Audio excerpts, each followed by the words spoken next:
And okay, so we are recording. Rachel, I'm just going to talk about the certificate for 3 minutes and then you will share your screen. Sounds good?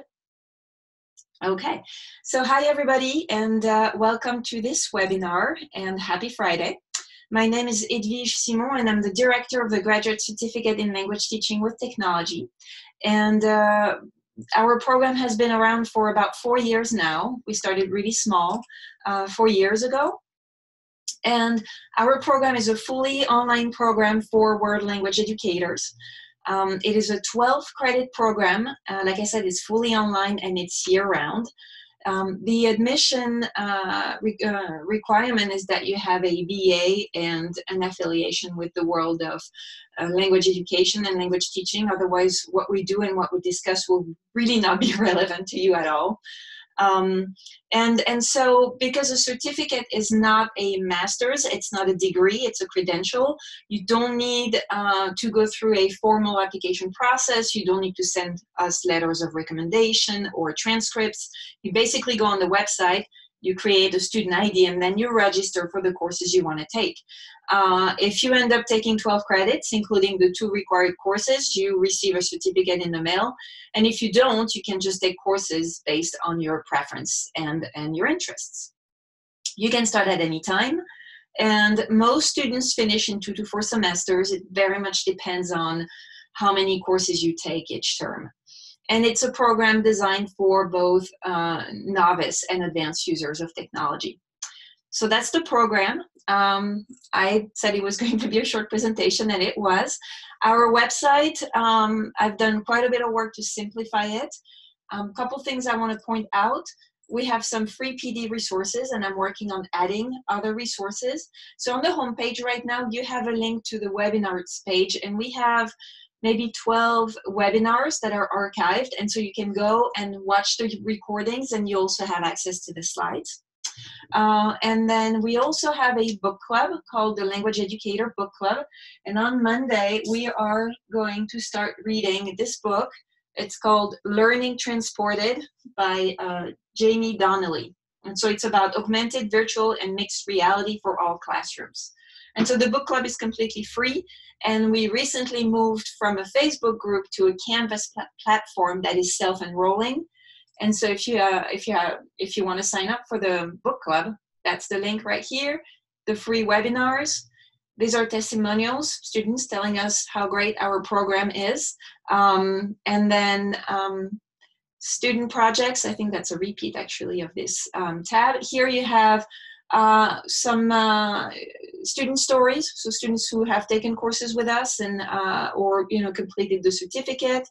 Here you have the bio of all the instructors who teach in the program, and then under courses you have the courses that are open for registration, but you also have a list of the courses that we teach every semester. We offer the same courses every semester, so this allows students to plan their program of study.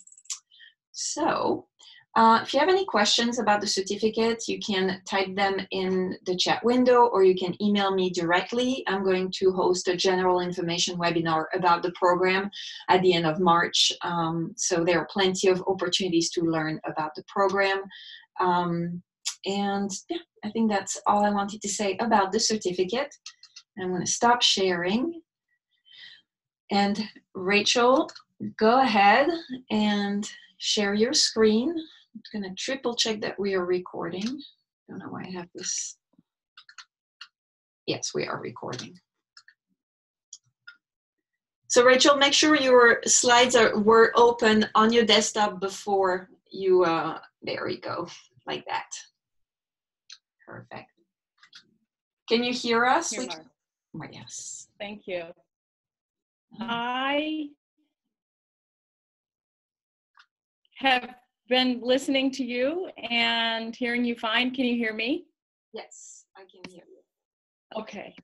I planned to do this webinar at school, but the weather in Maine got a bit precarious and told me that I should probably hit the road earlier than I had expected to. But my name is Rachael Calder. I'm a French teacher at Mount Blue High School in Farmington, Maine. Hello. Thank you for joining this webinar. And yes, the book club. Speaking of the book club, I just got the book and I'm very excited for this to start. So thank you for that, Edvish. So here's my introduction page. And I'm going to tell you a little bit about my journey that I've been on with ThingLink this year.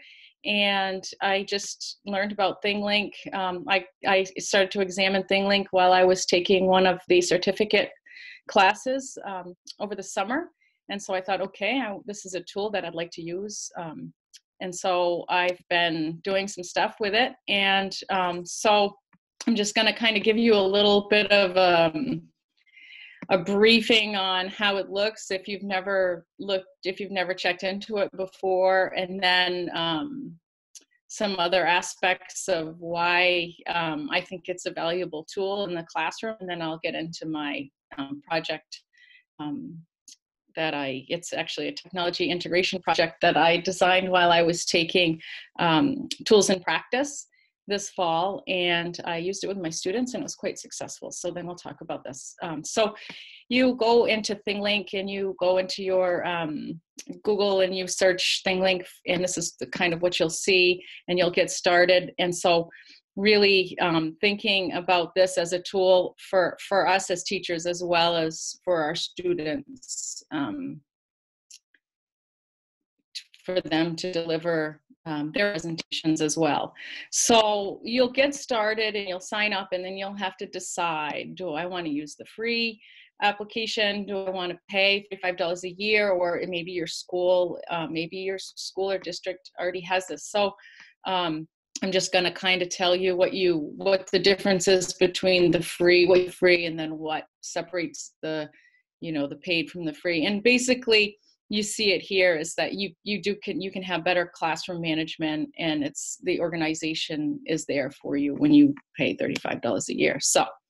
So you sign up with Google or however you sign up, and you will if you go to your welcome page, you'll have some nice tutorials, and then your explore page is here, and you'll get to see what other people have done. So that said, when you find things that are in ThingLink in their library, you can clone them, and then you can start to tag them. So it really, ThingLink is a tool where you have a background artifact, be it a film, a video, or a picture, or a 360 image, and they are moving into 360 videos this year. And this month, I think, or the month of March. So you take a photo or a video, and then you can overlay other media on top of it. So it's really pretty neat. This was your explore page, and then this is what my media page like. So here's my media page. Just if I go to my ThingLink, I have different stuff that I've done. So each of these are either videos or images that I've uploaded and then started to tag. So when you want to upload something, you hit create, and then it will give you options. You can bring in a URL, you can upload something from your computer. So you go and you have channels. Well, channels are actually groups or classes. So I have a class that's called Twin Practice. It's a little bit further down on this page, and the next slide is going to show you what that looks like. So here's my Rachael Calder premium. That means I paid $35. And so now I have these different classes. And so one of my classes is Tools in Practice. So this is the one that I did for my technology integration project. And this is another project thing that I've done in my classes that I'm just going to show you briefly today. So if I click on my students, now this is the key. If you have a $35 membership, you click on my students, and you'll get, so I have my groups, and I have all of these classes, and I'm not going to click on a class with students because I don't want to compromise their personal information. But if I clicked on, for example, Intermediate A, then I would see all of my students, and then I could click on their names. And when I click on their name, I get to see everything that they have on their media page in their ThingLink. So if they're working on a presentation, I can go in and see what they're doing, how they're, you know, how they're progressing. When I click in tools in practice, this is what I see because I am the only person in this class. If I had students in here, then I would see their names, and I click on the hyperlink with their name, and I get to go and see all of their information. So that's the nice organizational piece. We can create projects, and so my title, and I upload my media, and then I publish my project. I haven't examined every aspect of ThingLink yet. They're good about having webinars themselves and keeping us up to date with how to do different things. So briefly, why use ThingLink? Lots of different reasons why. One aspect I just went on is that it really, I find that it does support universal design for learning, which I've added a link so that you know, you can go and see what, you know, the newest guidelines, the most recent guidelines. But universal design for learning really is based on 3 major principles, which we all know as teachers, but that you know, we want to provide multiple means of representation or input, and then we also want to allow our students to have multiple means of expression, that if they, you know, because they all have their own gifts and talents and interests, which leads into the multiple means of engagement. You know, trying to draw out find out where their interest lies and allow them to use that to help them interact with the whatever we're teaching them. Could also mean that we're allowing them multiple ways of engaging with our content, giving them challenges.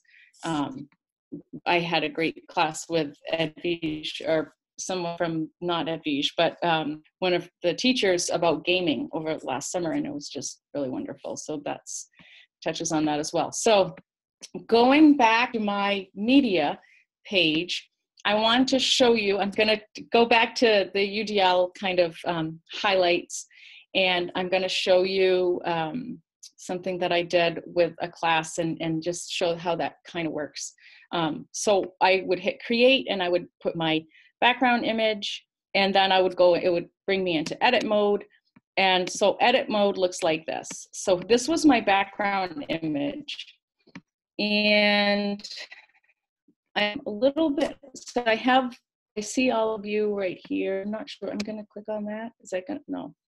I just kind of wanna, well, I know where it is on my screen, but I see people here, so it's kind of weird. But so if you can see on my screen, can you see this, how I have the question mark and it says there's a scavenger hunt? Do you see that? Okay. So this image is a place in Paris, and we were reading about this. And so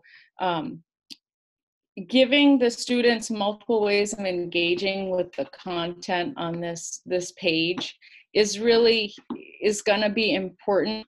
And just the fact that through using multiple forms of media, my students are going to be able to engage with the material that I want them to absorb.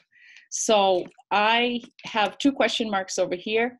So one of these question marks is going to lead them to just a basic Google slide flippity scavenger hunt. It's kind of set up like a breakout with the padlocks that open.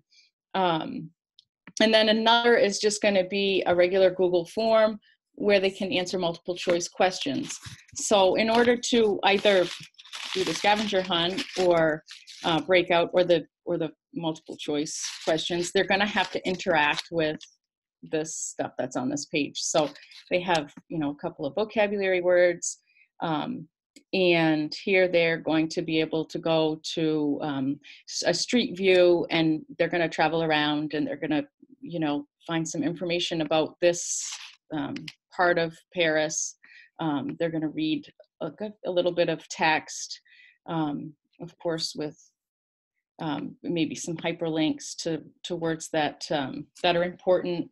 Here, everything's brought together in a little vocab Quizlet. So, so this is why I say really feel like ThingLink can support the ideas of universal design, just in that it's easy for us to give them multiple sources for what we want them to learn about.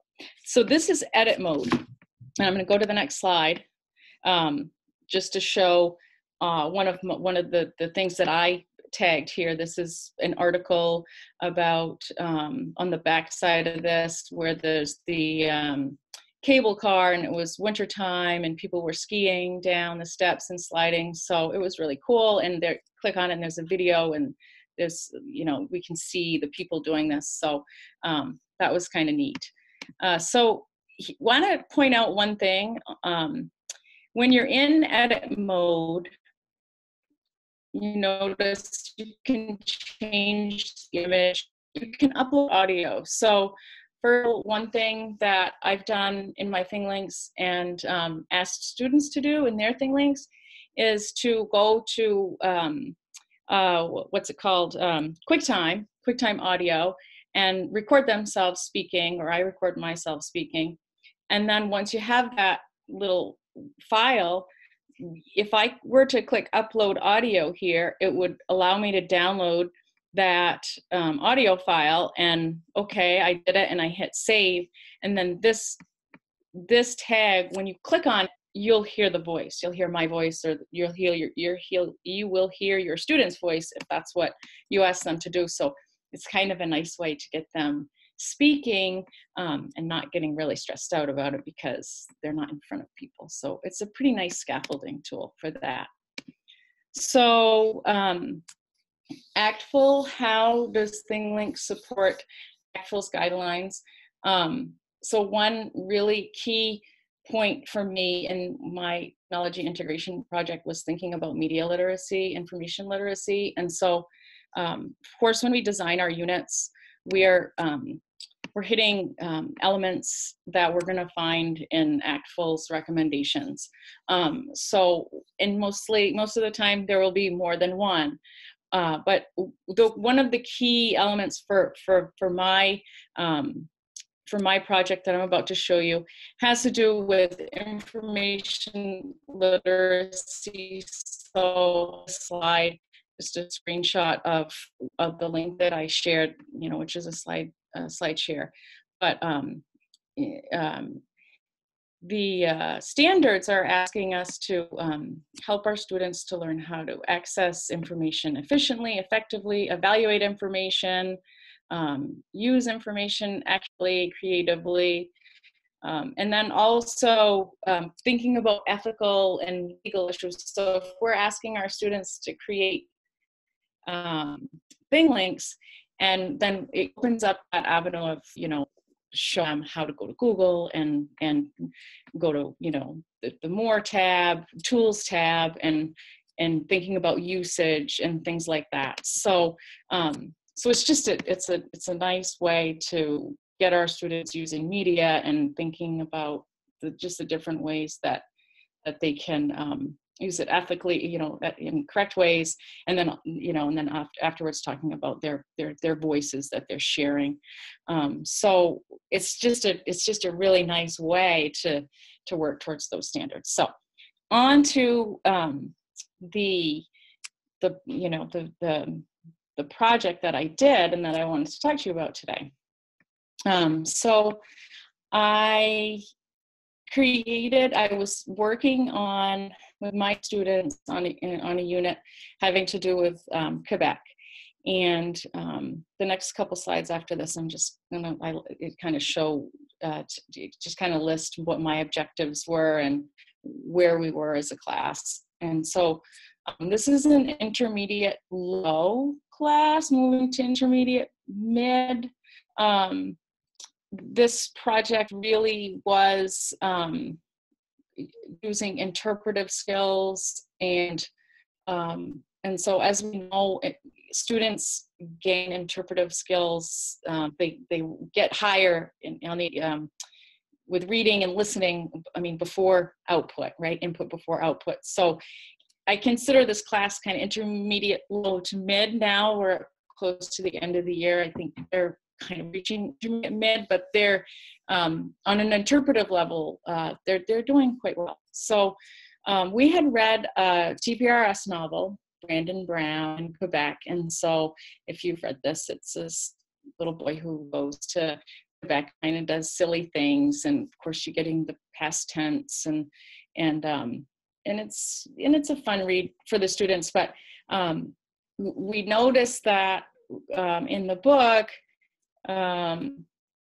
they're getting some information about Quebec and Ile d'Orléans, but they just kind of touch on the different historical monuments and places. So my students kind of thought it was fun, but yeah, they wanted to learn a little bit more about these places. And so after we read the book, I designed this ThingLink, and then we went into the other piece. But this was kind of my modeling for my students.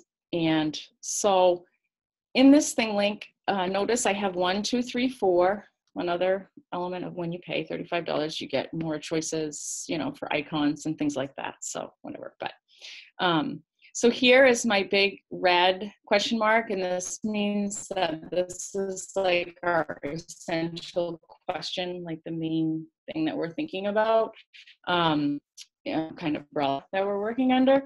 And then 1, 2, 3, 4, and here is where I put, this is actually a Google form. So our overall question has to do with the Plains of Abraham, and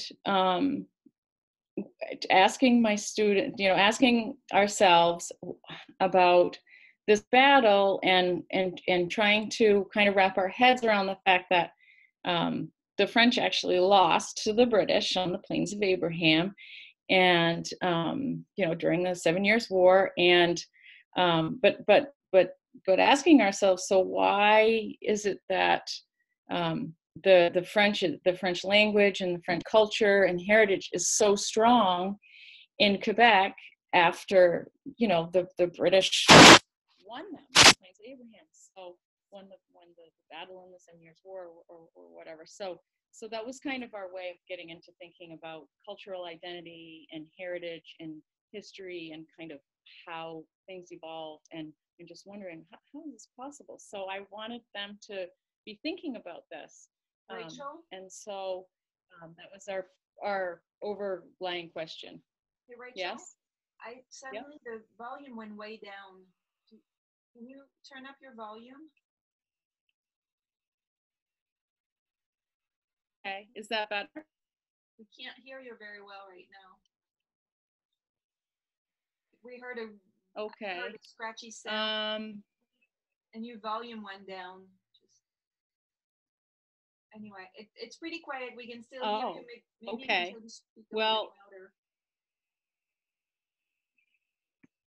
Okay, I'll speak more loudly. So our overall question was, why is it that the French language and culture and heritage is so strong in Quebec today after this battle? And so then we go to this Google form afterwards, and the Google form asks them to look at 1, 2, 3, 4, each source of information, and then they're answering questions about each source of information in terms of who created this source of information, and what is its intended audience, and what is it trying to convey? What's the message trying to convey? So I thought this was a great way to get my students reading in French, listening in French, interpreting in French, but for the purpose of evaluating it and trying to figure out, put it out, why they put it out, and who is the intended audience. Then it's going to help them like that when they're presenting, but it's also really giving them those skills of, what am I looking at? when I'm online. So the first one is a little video designed for younger children, and it's very clear that it's an educational source. And so the second one is a museum that's for the Plains of Abraham, and it's kind of a promotional video, 2-minute video about this presentation that they do, where you feel like you're really there on the Plains of Abraham. So like a 3D thing, and in the end you see that it's this museum that's promoting this, and the museum is run by, the Canadian government, funded by the Canadian government. So then you have 3, which is me, who wrote them some information about the Citadel, because that's where that's located. And then number 4 is actually a video of a reenactment. And so with a French person, a native speaker, who's talking about reenactment and what that means to him and how he got into that and such. So the students did this individually. They went through the different stuff and they answered the questions. And then I looked at all of their answers, and it was very interesting. And for example, for number 2 with the museum, one of my students said, well, this is probably not very credible because it's a YouTube video with not a lot of subscribers. So I don't know as they really watched it all the way through to see that, it was clearly coming from the museum or what, but it was just interesting to see how they were processing. So when they finished answering all these questions, I curated all the responses, and I kind of did this little quiz, anonymous quiz, where I restated all my questions and put all of their answers in, and or some of them, 5 or 6, go through them and decide which responses they felt were the best. And then when they finished, I told them which ones I thought were the most appropriate answers and why. And so we had this discussion. So it was all anonymous, and they got to take it home with them and didn't have to worry about it being graded or whatnot. But I think it was fairly successful, and it got them thinking about primary sources, because they learn about this in social studies, but the more that they can hear about this, the more that we can feed this kind of thinking, is the better. So they got thinking about primary sources and town offices and birth records and death records and things like that, and how do we find these primary sources that are going to be meaningful for our research. So it was pretty neat. And now the next piece of this, really thinking about ACTFL, is global awareness and communication, but global awareness, and I'll show you some of the. I'm going to go to the next slide so you can kind of get an idea of what my big kind of mission was in this after this aspect of it.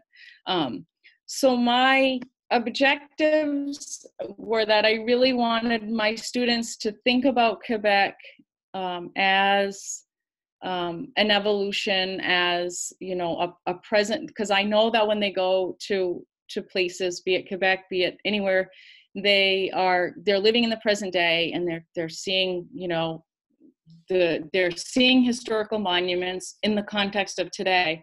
And I want them to be able to work on being able to figure out how the past relates to the present. And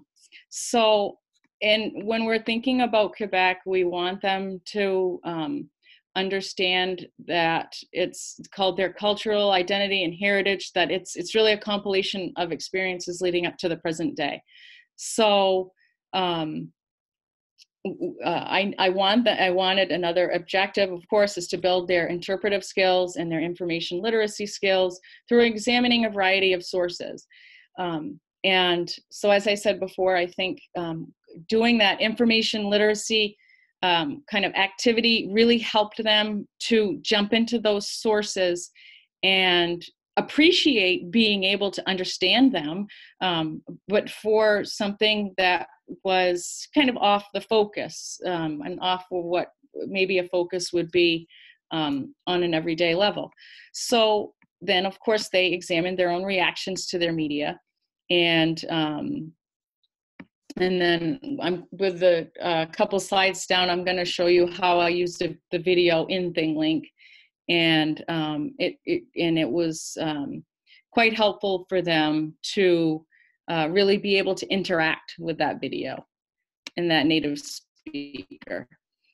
So how I plan to meet my teacher objectives were that after reading this novel, I wanted my students to choose an element. If they choose their element was a monument, a restaurant that an eatery where that took place in the novel. Chose the Sugar Shack, but that's okay.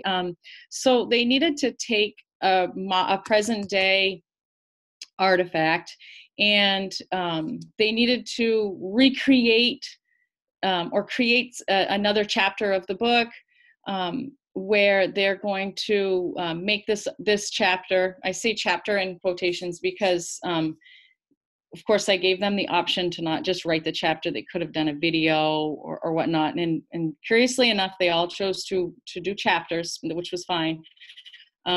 So they each had to develop a chapter off from one of the elements the element that they chose, but they needed to do some research and to show that they were considering, consider the history behind whatever that place was.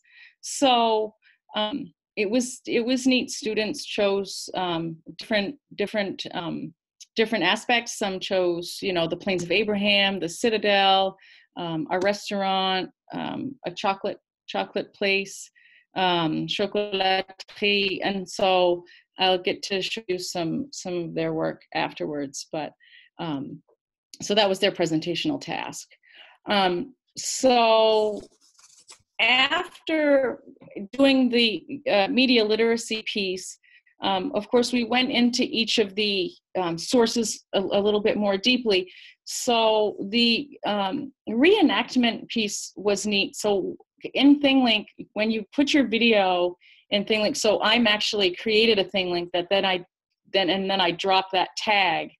I created this that you're looking at now in ThingLink, but then I dropped that ThingLink onto the background photo, if you remember. So in the video,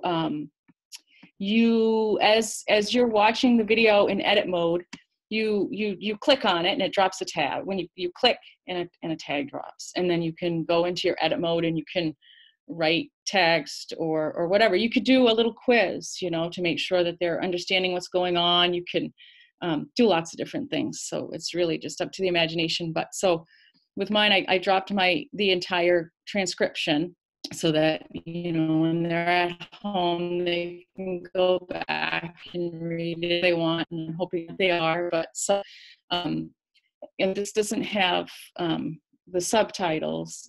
So every so often I clicked on it and I dropped a tag. Well, my tags that I dropped were questions. And then the little question marks here are for them to come up with a question of their own, or make a remark, or make a reaction to that. So we actually did this in class, and the students got in little groups, and it was like a game. But so they would get to a question, they would answer, and then the next one is the question mark. They ask a question or they make a comment and they write it down. And in the end, we had a system of points. And so, there was going to be someone who was going to win. And I can't remember what the prize was. The winning group got to choose something that we were doing what we were doing the next day or something like that. So, but the questions are relevant to what he's talking about. Do you know your ancestors? Have you ever seen a reenactment? And then, questions about, what things that he's talking about. And so it was quite successful because they felt quite confident in their interpretive skills, and they understood, what was going on. So that was great. Of course, at the end, I gave them an ed puzzle for an interpretive listening assessment, the next class. So at the end of the day, they all chose their own thing to examine. And so here are their things. So this is what I could see when I click on their name in my class, right? So I can see someone's working on the Citadel, and I can click on their tags and see what kind of information they're curating, they're gathering, I should say. And so I can, help them to navigate if they need to. And so some students, did similarly to what I did, and they had a street view or Google Maps. So one student wrote her chapter in here and then dropped the audio so that she could speak it. And so that was interesting. In the end, they each had really neat chapters. And so like the chocolate factory, the chocolate store, she talked about how the artisans kept their way of doing things. One of the restaurants was, and the menu was, there was always currant berries and everything. So she looked, okay, why are there currant berries in all of this food? And in the landscape being important to the traditions, and we talked about tourism and Ile d'Orléans as being, a tourist location, but that really has kept its, way of doing things, artisanry and stuff like that. So then, of course, we did, this person imagined that he was Brandon Brown, and he went and spoke to one of the soldiers who was walking back in Citadel, and and this person had a toy soldier game with his sister, and she said, oh, so the sister had made comments about how the French won the battle, and he had to explain to her, no, actually it was the British. And so it was just neat. It was a lot of different, there were a lot of different stories that came out of this. So that's kind of it in a nutshell. And so if you have any questions, then I'm more than happy to answer them if I can. All right. Awesome. There was one question about how students join the ThingLink that you create. Do they get a class code, or how does it work? Oh, yeah, that's a good question. So if you don't pay anything, you can still share by just giving them a link. So I can send a link to them, and they get it. They can, or there's a code, so they can join by code as well, for their into their class. And then eventually there are projects, and you can assign projects, and I'm still kind of learning some of these elements to it. But when I first started, I gave links, and then I had codes, and so yeah.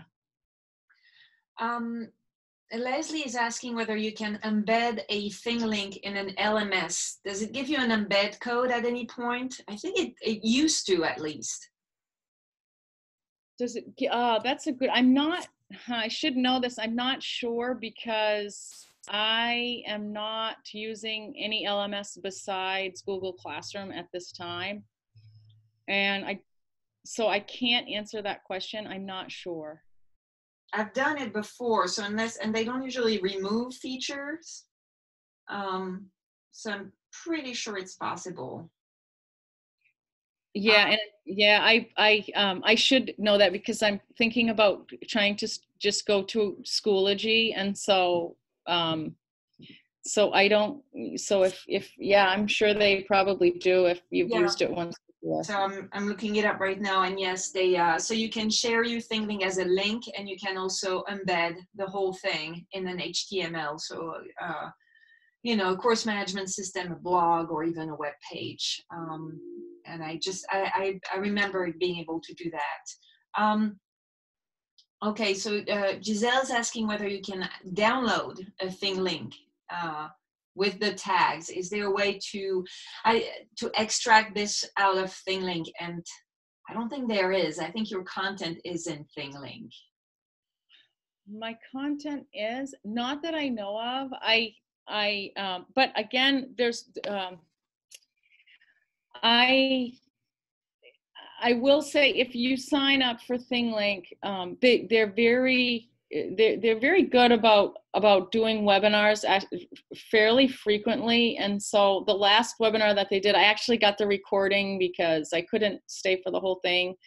And so and I'm not even sure if that question came up, but I feel like they're progressing all the time. Like they're adding 360 videos to their schema now. So maybe that's something that will come if it's not already, but. And Rachel, do you know, so you mentioned that with a paid license, you have access to the classroom management, and I looked a little bit at the differences. Are they really important things that you don't get with a free license? Have you ever used a free license? I think for me, the reason why I prefer to have it's for me it's $35 for the year. I prefer to have it because of the organization. So if you if you have an LMS or you have a system, you know, where you're used to having students send you links and then you go to the link and you look at it, I mean, it's not really that much different.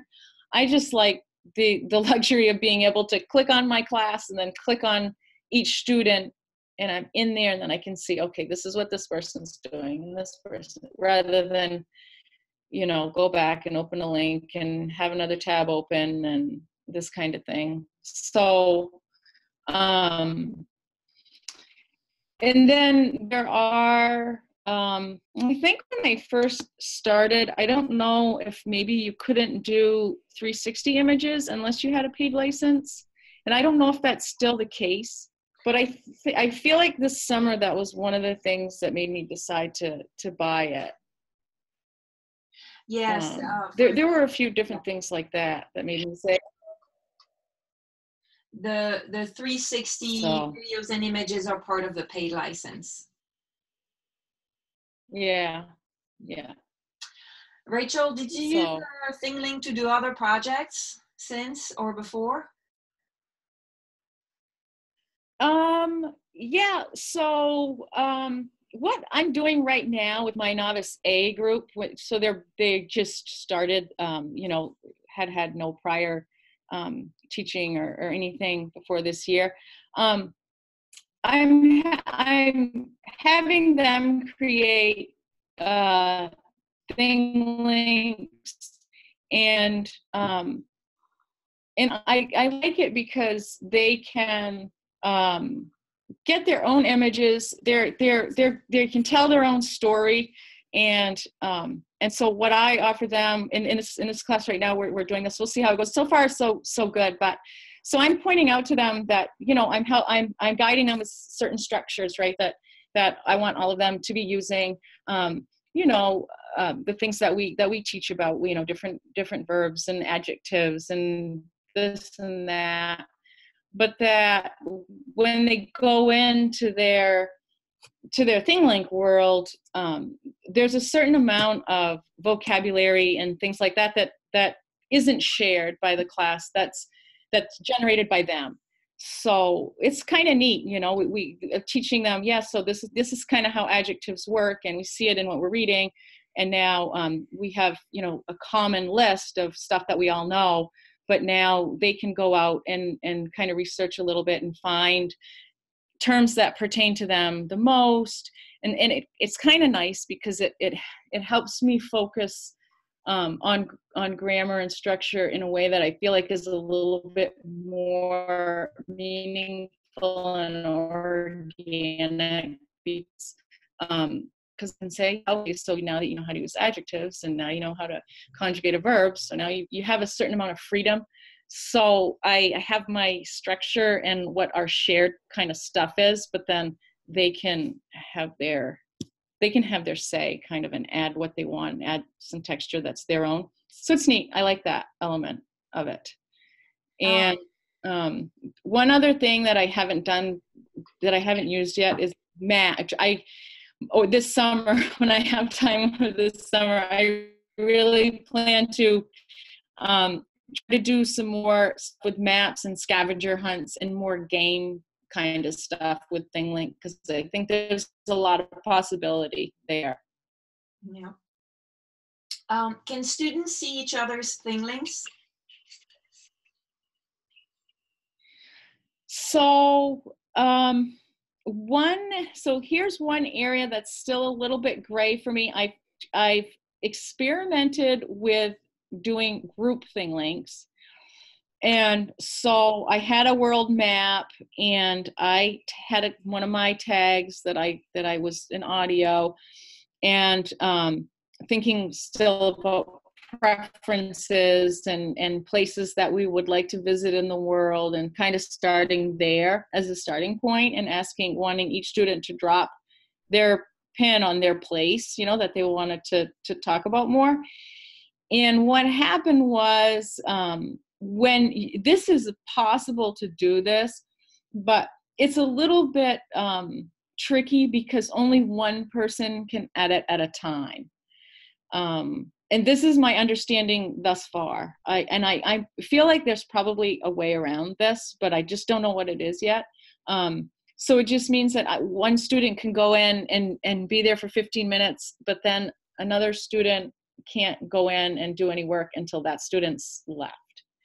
And so that's one thing. And then, so other than that, as far as seeing each other's work, I'm not sure if there may be a project mode that allows us to see everyone else's work, but I'm not aware of it yet. So I'm still learning, you know, but that said, I think it would be, you know, it's easy enough to put links, you know, and into some place, and students could go and check each other's stuff out, or embedding, you know, if we can embed onto a common page. But yeah, that group work's one element that I kind of found a couple of hitches, but you know, so. And to answer Leslie's but I know there are ways. Yeah. Go ahead.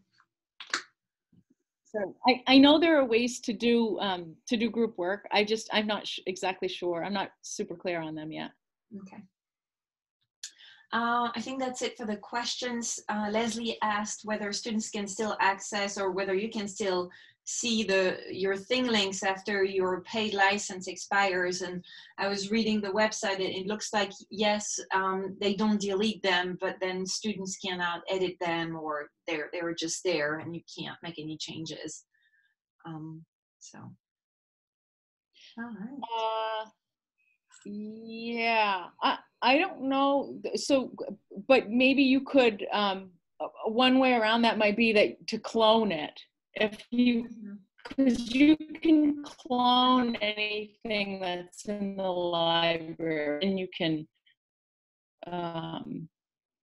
can go from there. Mm-hmm. So, like, even if you don't have a paid license, anything that's on there in their library, anywhere on the Explore page or wherever, you can clone it, and then you can modify it. However, if you don't have the paid license, then that's going to limit you to the 360 images and stuff like that, which is a kind of a really great way of thinking about being able to use it and having your students use it.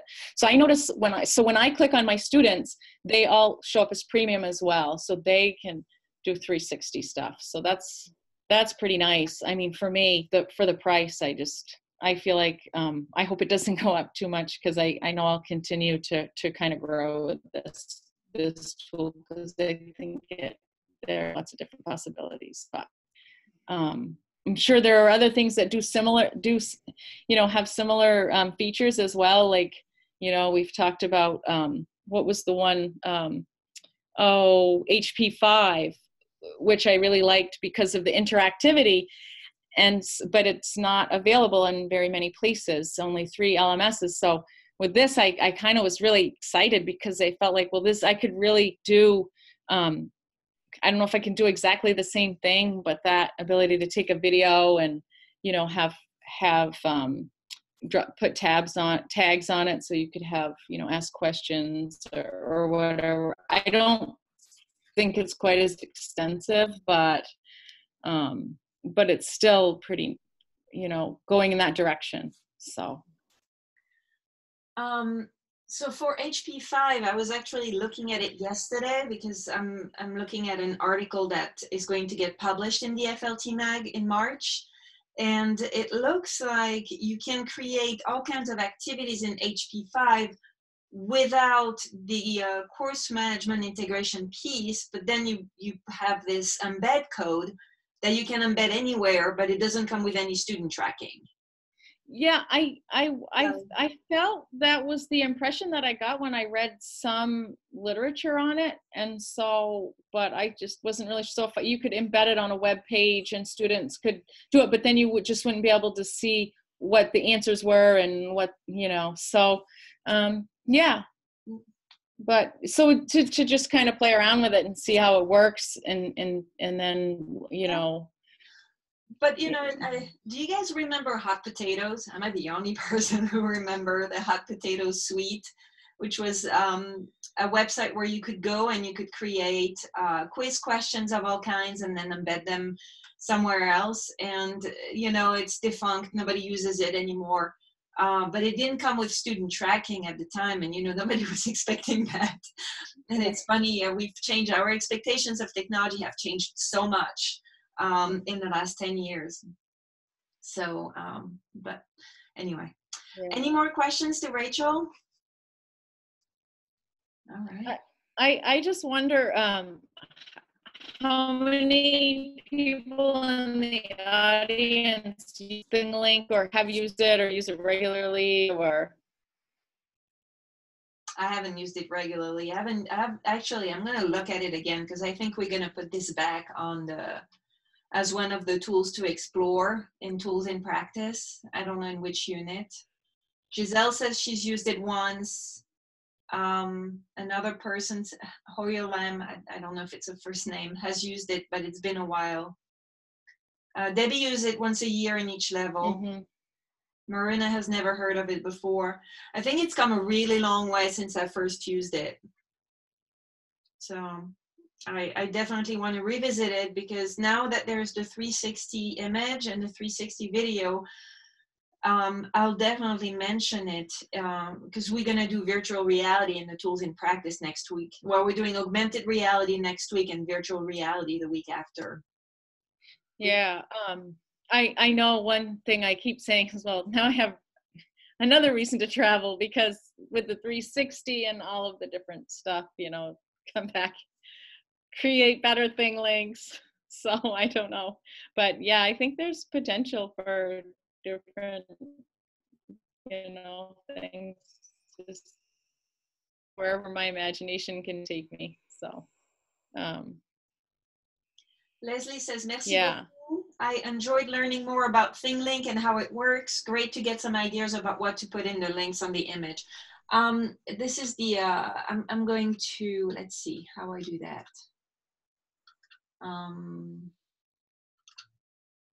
Sorry. Voila. I'm going to unmute everybody. Everybody's unmuted. If you guys want to say goodbye or, say hi. Merci beaucoup. Merci. Bien. Bien. Si vous avez des questions sur le certificat, vous pouvez m'envoyer un email, n'hésitez pas surtout. Ah, c'est gentil, merci. Et puis, bonne journée à tout le monde. Merci à vous aussi. Surtout, qui est-ce qui est dans l'avion? C'est Caroline Roux. Caroline Roux qui a suivi le webinaire d'un avion. Moi, je trouve ça extraordinaire. Et elle va atterrir dans 30 minutes. Bon, bon atterrissage, Caroline. Je ne sais pas comment. Merci d'être venue. Ok,